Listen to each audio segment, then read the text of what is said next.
tecnologia agrícola e negócios do Norte e Nordeste do Brasil está chegando. Vem aí a 18ª edição da Bahia Farm Show. Venha conhecer as inovações, tendências, oportunidades e soluções para a cadeia produtiva do agronegócio mundial na feira que mais cresce no Brasil. De 11 a 15 de junho em Luiz Eduardo Magalhães, Bahia. Bahia Farm Show 2024. Agro, herança do Brasil. Oferecimento AIBA.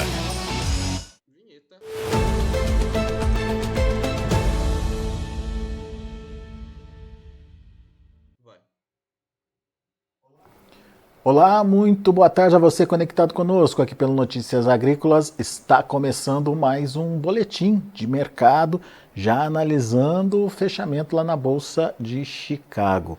E o que a gente tem é mais um mercado, mais um dia de mercado negativo para a soja e quedas em torno aí de 10, 11 pontos nos primeiros vencimentos. O que está acontecendo com o mercado? Por que a soja foi pressionada na sessão de hoje? Julho ali na casa abaixo dos 11,80, enfim, ainda se mantendo naquele intervalo, né, de 11,50 até 12 dólares por bushel, mas variando bastante ao longo da semana, só que hoje um dia negativo. Vamos entender por quê, e quem nos ajuda nesse entendimento é o meu amigo Rafael Mandarino, lá da G-Resource Brasil. Seja bem-vindo, meu caro. Obrigado mais uma vez por estar aqui ajudando a gente a entender um pouquinho e a interpretar um pouquinho esse mercado. Vamos começar falando de Chicago, que hoje teve um dia negativo e quedas aí em torno de 10, 11 pontos nos primeiros vencimentos, Rafael. O que aconteceu hoje e o que a gente pode esperar em termos de comportamento de preço? Meu amigo, primeiramente, muito obrigado mais uma vez da gente estar aqui conversando com vocês. Hoje o mercado já, talvez antecipando um pouco uma redução das exportações, né, que a gente pode ter aí, já estão fracas mundialmente falando, mas exportações de soja dos Estados Unidos para baixo, possivelmente venham nesse relatório, tá? Somado a um fato de um clima favorável para o avanço do plantio, mas ainda muito questionamento em várias áreas, né, do meio oeste, e o oeste dos Estados Unidos começando a aquecer, começando a trazer um clima semelhante ao que estamos vendo no México, aí nesse caso a discussão entra para o milho, não vou perder muito tempo agora, nesse exato momento, mas a gente já olha essa preocupação como sendo possíveis movimentos futuros nas próximas 6 semanas aí, até as definições desse mercado climático americano, de bastante volatilidade, né, e os produtores tendo uma certa dificuldade nessas movimentações para estar antecipando ou defendendo uma posição. A sugestão é que realmente se faça um trabalho do fechamento dos custos da próxima safra e já se comece a falar sobre o travamento desses custos, haja visto essas volatilidades em Chicago que a gente vai estar vendo. Aqui no Brasil, a gente continua vendo aí um line-up forte, exportações que possivelmente vão jogar essa exportação nesse mês de junho para próximo de uns 14 milhões de toneladas, ainda tem muitas semanas pela frente para a gente definir isso, mas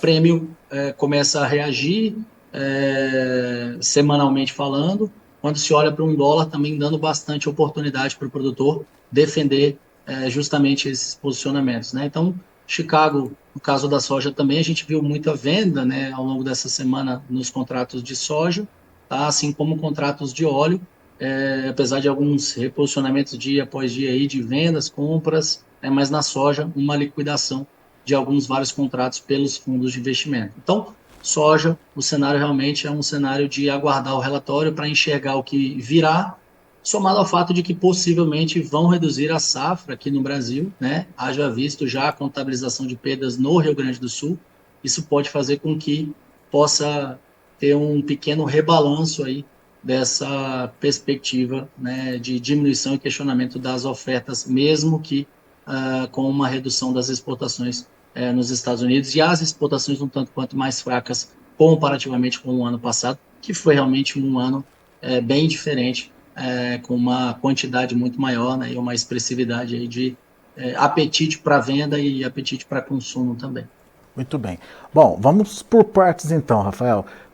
Entre os fatores que pressionaram as cotações, você destacou aí a safra americana, que está avançando bem, e ontem o próprio relatório de condição de lavoura mostrou isso, né, Rafael?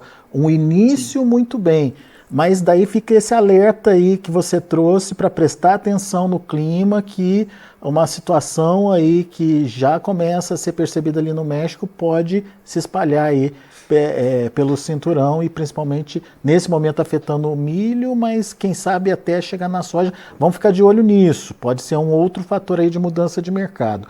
Mas por enquanto está tudo bem com a safra, certo?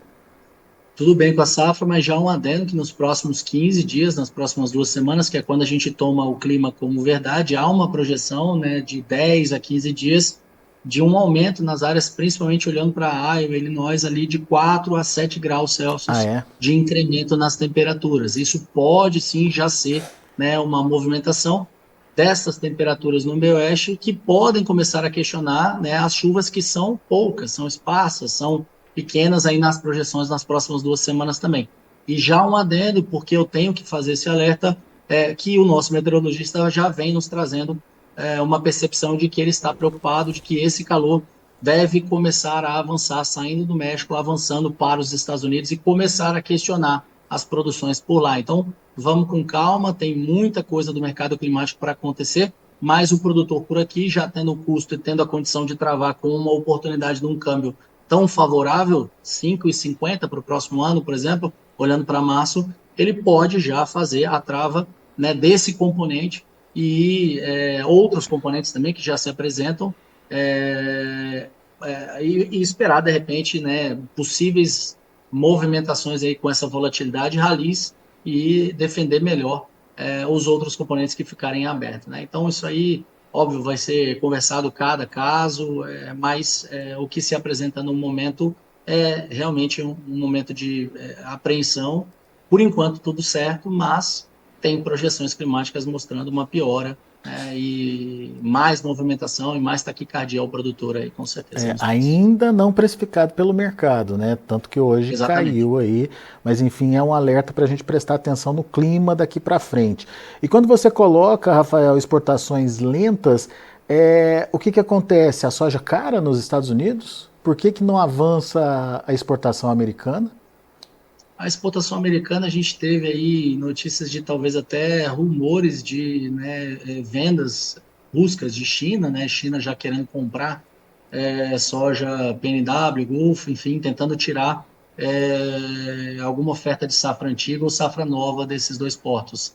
A gente suspeita ou imagina de que essas primeiras compras da China para safra nova a gente deve ver nas vendas de exportação da FAS e USDA da próxima semana, tá? Mas com um cenário ainda muito difícil, politicamente falando, a gente imagina de que tudo isso vai ser ainda bastante objeto de questionamento, se a gente vai ter uma originação de soja muito expressiva da China lá nos Estados Unidos ou não. Tudo isso vai depender do que virá em novembro, da definição das eleições por lá e do posicionamento, né, do próximo presidente, se vai ser o mesmo, se vai trocar, enfim, né, o que será feito por lá. Por enquanto, a gente vem vendo um discurso muito forte, né, e esse cenário político pode atrapalhar essa originação.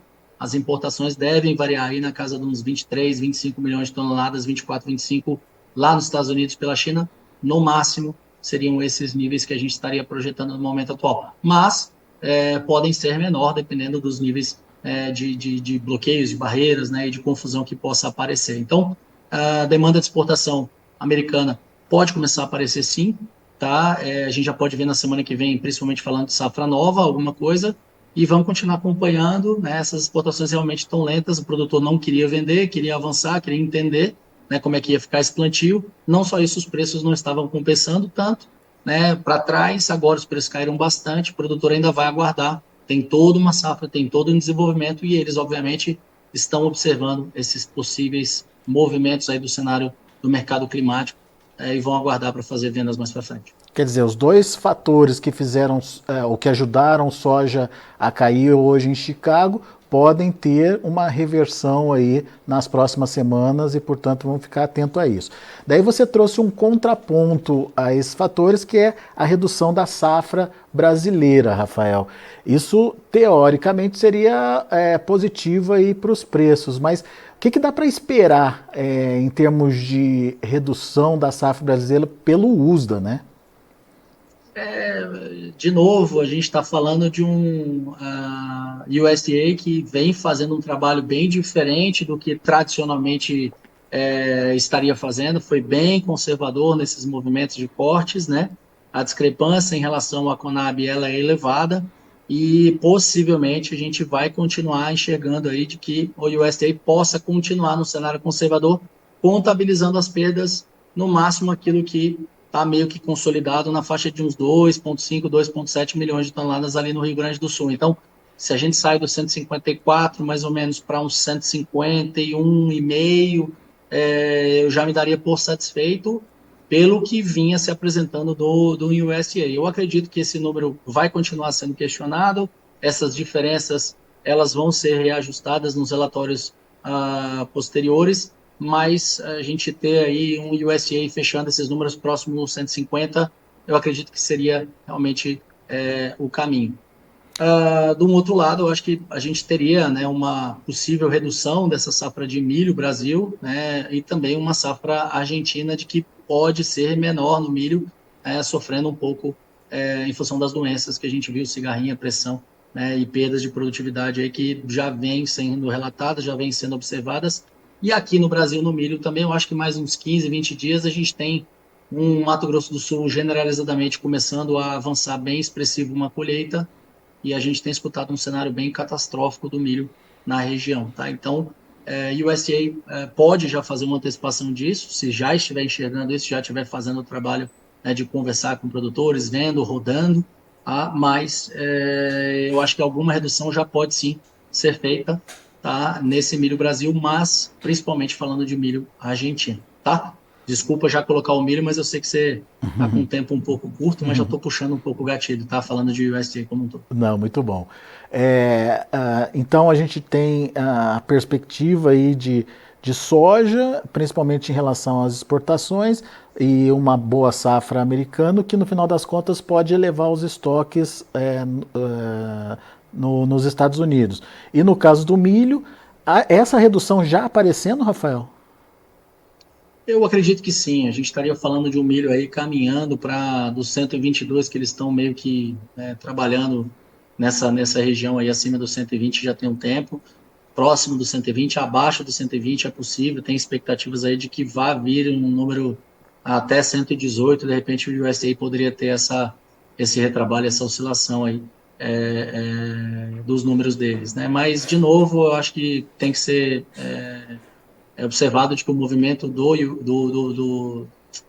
USDA é um tanto quanto conservador. Eu não acredito que os cortes virão tão expressivos agora, principalmente olhando para um safrinha, haja visto todo o trabalho mais lento de cortes e reajustes que eles fizeram na soja, né? Então, tem muito tempo ainda para esse milho. Eu acredito que eles teriam para o próximo relatório uma maior certeza de quanto eles vão estar fazendo esse reajuste. No caso da Argentina já é sentido, né, pelas bolsas por lá, pelo que vem sendo relatado, e uma diminuição seria bastante favorável para trazer mais próximo da realidade. Lembrando que no caso para a Argentina, a Bolsa de Cereais e o USDA acabam tendo, ao final, uma correlação muito forte, né? Ou seja, há um alinhamento muito forte entre os números, né? E a Bolsa de Cereais tende a trazer para baixo, e o USDA tende a corrigir para baixo também esses números, né? Diferente do que vem acontecendo aqui com a Conab e o USDA. Antes de entrar no ar, a gente estava trocando uma ideia, o Rafael e eu, e o Rafael, eu questionei o Rafael sobre, né, o fato de agora o USDA não ter mais condição de negar uma queda na produção aqui brasileira por conta da tragédia lá no Rio Grande do Sul. Mas aí o Rafael estava ponderando que sim, tem essa perda no Rio Grande do Sul, mas existe aí algumas surpresas por outras regiões brasileiras, Rafael? Como é que é essa história?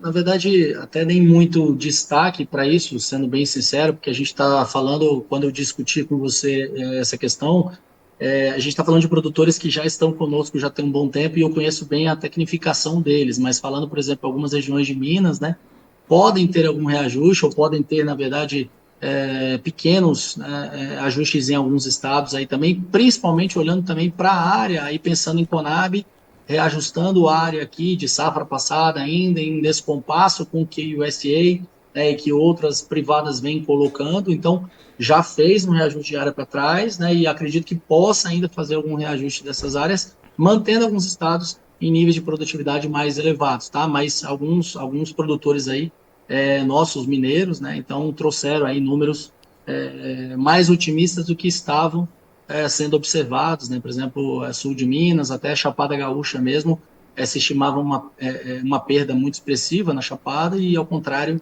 os produtores conseguiram ter uma produtividade acima daquilo que estavam esperando das quebras. Obviamente que o cenário foi bem ruim por lá, teve questionamento de chuvas, mas alguns produtores trouxeram para cima. Isso não muda um cenário total aí, né, de safra, não vai trazer para cima em função de umas perdas do Rio Grande do Sul, mas eu imagino que em função de área e pequenos reajustes em regiões, essas reduções pelo USDA devem ser ainda conservadoras. Conab, a gente espera que mantenha aí os padrões e trazendo o mais próximo da realidade que a gente tem escutado, tem observado, tem visto, né, em diversas regiões aí, tá?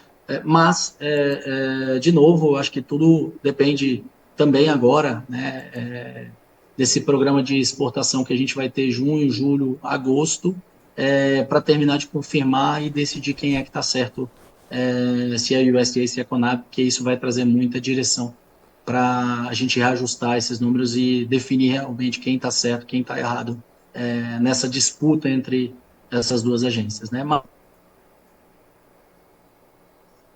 Mas vamos dar tempo ao tempo que tem safra. É uma grande safra que está sendo projetada, pode não ter um avanço tão grande de área, como a gente também estava discutindo, né, em função de recurso escasso, mas, ao mesmo tempo, também em função de preços que começam a trazer, aí, em função dos custos, uma possibilidade de um aperto dessas margens e o produtor pisar um pouco no freio, não avançar tanto, tá? E pode ser que não sejam os números que o USDA está trazendo nos 169 milhões de toneladas.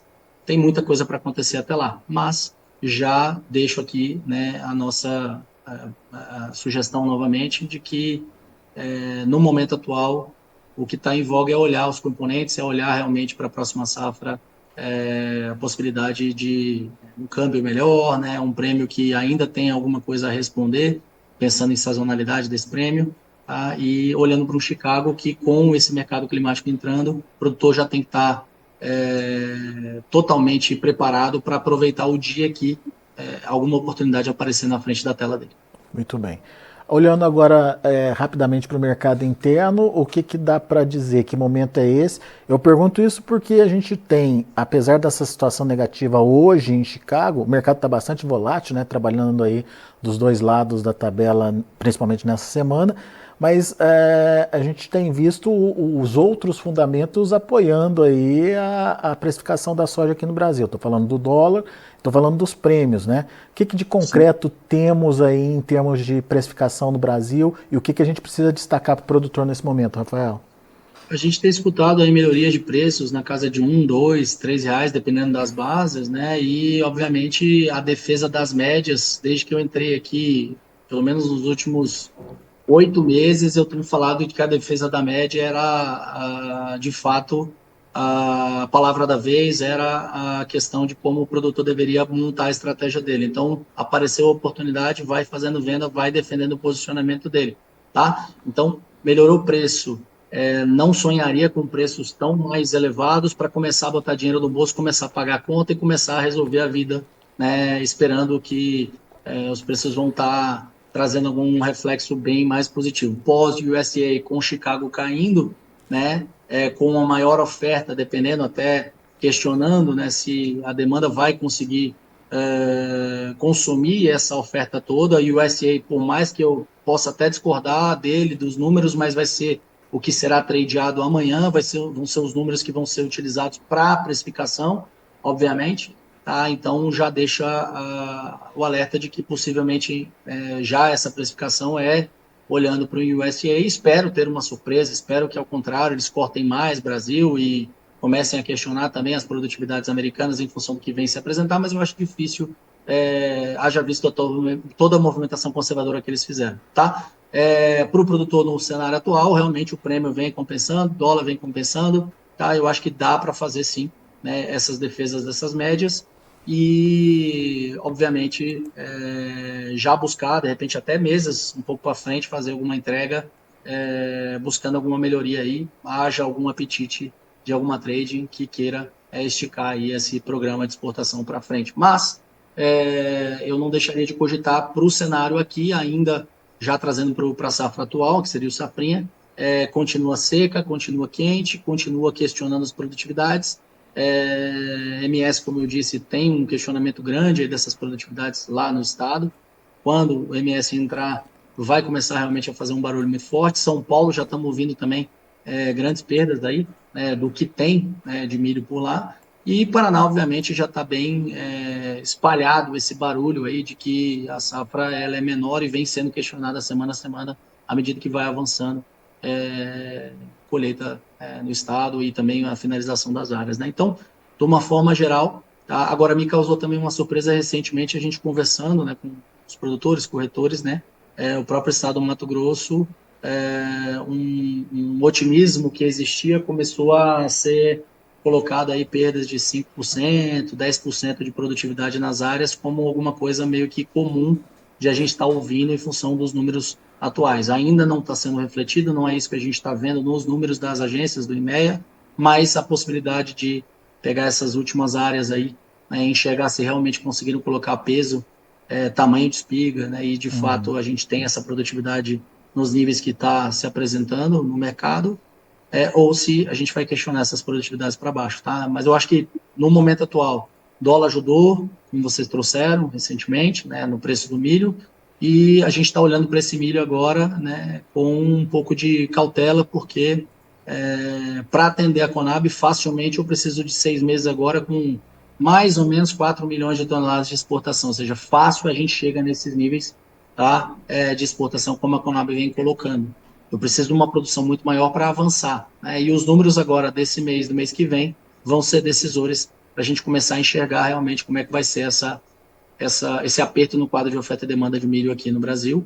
E lembrando que eu ainda tenho alguma palhada, né, vou ter alguma palhada de safrinha aí, a minha preocupação também é o outro lado da moeda, que seria o cenário das proteínas, né, o abate que a gente está vendo de fêmeas, todo o cenário complexo aí das proteínas como um todo, principalmente olhando para o gado de corte, de que o custo está subindo ou se projeta maior, quando se olha para o preço futuro do milho, né, ano que vem já acima dos R$70, mas arroba projetando, né, possíveis reduções aí à medida em que a gente vai avançando os meses para frente. Tá? Então, em resumo, o Brasil ainda é um mercado climático, Brasil, nossa sugestão é aproveitar e defender média, tá? E o milho tem algumas outras estratégias, de repente a participação da alta em alguns contratos, já vínhamos falando, né, em outras participações anteriores, talvez tenha que se esticar em alguns momentos e já não só participar da participação da alta livre, mas fazer aí, né, algum financiamento em mercado, né, e buscar estratégias diferentes para cada um dos produtores. Mas tudo tem tempo, tem estratégia para cada um e precisa ser conversado. Estamos à disposição para o que precisar. Muito bem. Ô, Rafael, meio que você já respondeu, mas enfim, o Vitor Ramos, lá de Ponta Porã, no Mato Grosso do Sul, ele quer saber se vale a pena segurar a soja para vender mais ali em agosto e setembro. Você seguraria, Rafael? Eu não segurei. Tá? Mas, em resumo, também sou produtor. Essa conta ela não é bate-pronto assim, tem que fazer conta desse custo desse carrego dele e, obviamente, a gente entende que eu não sei quantos por cento ele está em aberto, eu não sei quanto ele comercializou, então é difícil a gente falar isso, mas se for para fazer uma especulação aí com 10%, depende, obviamente, né, do que ele está tendo de custo, 2 meses para trás, 3 meses para trás, até agora valeu a pena. Para frente, há uma indefinição em função dessa demanda se ela vai bater na porta dos Estados Unidos ou se a gente vai ter um excedente realmente de soja por lá. A China não compra lá, vai demandar por aqui, mas a gente tem um excedente de soja mundial aí, por conta de um clima que de repente continua muito bom, não traz esse calor para os Estados Unidos e eu continuo tendo uma grande quantidade de soja. Então, possivelmente existe um risco aí. Então, de novo, mantendo a defesa da média, eu acho que é o mais assertivo esse ano para finalizar as vendas e ao mesmo tempo já olhando para a safra nova. Tendo oportunidade, então, de variação positiva lá em Chicago e até ajuda do dólar, quem sabe aqui no Brasil, vai participando. Esse ano não é para o produtor fazer aquilo, eu quero 120. Chegou no 120 e fala, agora eu quero 125. Faz isso e você vai ficar de fora. Boa, se é para ser mais direto, é isso que eu gostaria que ele tivesse em mente. Então, tá querendo um valor, chegou no valor, agora vai postergar? Tá, para quê? A volatilidade, eu estou dizendo que vai bater na praça aí nas próximas 6 semanas, principalmente falando de Chicago. Isso pode tirar um prêmio da sua mão, pode ser que um dólar, de repente um Macron deposto, de repente um reajuste lá nos parlamentos, né, e toda essa incerteza, de repente um indicador diferente que a gente possa ter, né, nos Estados Unidos, na zona do euro ou até no Brasil, pode mudar um pouco essa perspectiva desse dólar e você ficar de fora e perder uma oportunidade na sua mão para pagar suas contas e avançar essas vendas. Então, de novo, quer fazer essas contas? Vamos conversar, tá? Mas de bate-pronto, a defesa da média é o que eu tenho para responder para ele. Boa. Fabiano também participando aqui com a gente. Obrigado, Fabiano, pela audiência aí. Fabiano e Vitor, pela interação aqui com a gente. Muito obrigado. Lembrando aos amigos que estão acompanhando a gente pelo chat do YouTube que façam aí a sua inscrição no canal Notícias Agrícolas Oficial no YouTube. Deixe seu like e acionem o sininho aí para receber sempre a notificação quando a gente estiver ao vivo aqui no site, ok? Muito bom. Alex, oi. Você me permite 2 últimos comentários rápido? Por favor, fique à vontade. A gente teve um comentário de que a Rússia tem aí, na verdade, uma perda de trigo na casa de 15% a 30% da safra de inverno, né, que Sim. teve uma perda por conta de geadas, e isso está sendo, né, um movimento positivo aí que a gente está vendo no trigo. Mas mesmo assim o ministro da Agricultura russo está mantendo a estimativa de exportação na casa aí de 60 milhões, com uma produção ainda elevada, mas já tem uma discussão forte de que possivelmente a produção russa possa cair abaixo dos 80 milhões de toneladas. Tá? Isso pode fazer, né, um rebalanceamento aí mundial. O milho tentou acompanhar e eu acho que o México realmente é um cenário catastrófico. Se esse calor que está sobre o México ele subir e tocar alguma região aí de produção de interesse nos Estados Unidos e ele se mantiver nos níveis que estão se apresentando no México, pode esperar bastante reviravolta nesse mercado. Então deixo esse relato e essa preocupação aí que o nosso meteorologista já vem nos trazendo. Boa, Rafael. O Guerreiro 95 está aqui parabenizando você, muito bom, enfim, são as palavras dele aqui. Obrigado, Guerreiro, pela participação também aqui com a gente. Guerreiro, tamo junto. Muito bom. Rafael, obrigado, meu amigo, mais uma vez pela disponibilidade de estar aqui com a gente. Volte sempre. Sempre, meu amigo, toda vez que precisarem. Um abraço a todos, fiquem com Deus. Até a próxima. Tá aí, Rafael Mandarino, AG Resource Brasil, aqui com a gente, traduzindo o mercado, contando pra gente as expectativas dele em relação aos preços, ao que vem por aí, principalmente ao comportamento de comercialização para o produtor brasileiro. Deixa eu mostrar também como estão encerrando os negócios lá na Bolsa de Chicago. Você acompanha comigo agora na tela. Vamos lá? Soja para julho, 11 dólares e 78 centes por bushel, perdendo 10 pontos mais 25. Para agosto, 11,71, queda de 11 dólares. Setembro, 11 dólares e 48 centes por bushel, queda de 10 pontos. Novembro, 11,51, perdendo 7 pontos mais 25. São os números da soja. Vamos ver o milho. Milho também no vermelho. Julho perdendo 2 pontos mais 25 a 4 dólares e 49 centes por bushel. Setembro 4,53, perdendo 2 pontos e meio. Dezembro 4,65, queda de 3 pontos. E o março 4,77, recuando 3 pontos também. E para finalizar a gente tem o trigo. Trigo na contramão aí do mercado, dos grãos anteriores, subindo, julho subindo 19 pontos, fechando a 6 dólares e 26 centes por bushel. O setembro 6,46, 16 de alta. Dezembro 6,71, 12,5 de alta. E o março já de 25, 6 dólares e 90 centes por bushel, uma alta de 10 pontos.